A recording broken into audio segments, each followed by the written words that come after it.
ជំរាបជូនកូនប្រុសគាត់តែមិនទៅណាបងស្រីខ្ញុំជំរាបជូនដល់បងពុកម៉ែមេរៀនអីបាច់ជាដល់គ្នាសម្រាប់ទឹកដីបែបនេះពុកអត់ស្រួលខ្លួនទៀតហើយមែនទេបងប្រុសបាទបងពុកគាត់មិនស្រួលខ្លួនទេហើយរឿងការងារនៅផ្ទះលោកមហាសេដ្ឋីពុកក៏មិនអាចទៅធ្វើបន្តទៀតបានដែរតែយើងគិតធ្វើមិនទៅបងបើសិនជាមេរៀនបែបនេះមែនម៉ែបងខ្ញុំសុំការយ៉ាងអំពីម៉ែទៅធ្វើការនៅផ្ទះលោកសេដ្ឋីដើម្បីសម្រាប់ការងារពុកឲ្យដល់ខ្លះ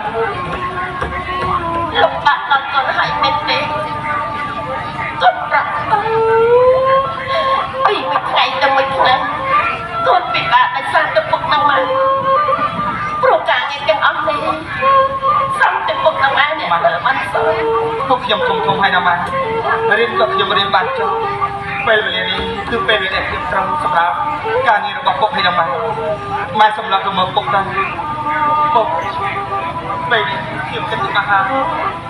ខ្ញុំសុំពុកហើយណាម៉ែទៅធ្វើការផ្ទះនឹងសិទ្ធិក្រោយវិបាកនៅក្នុងការមកចិត្តរបស់យើងខ្លាំងណាស់ទៅចុកគោ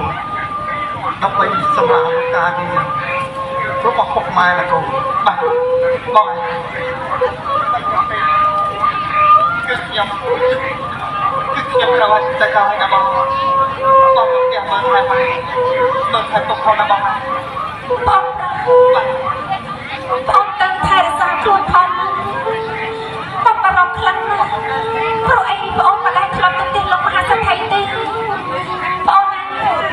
បងទៅផ្ទះគេបងត្រូវខិតខំណាស់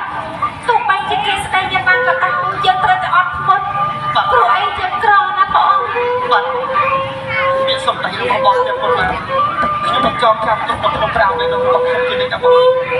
ហើយតែខ្លួនផងណាកូនបាទបាច់ចាំខ្ញុំតើណាតែចាំខ្ញុំតើ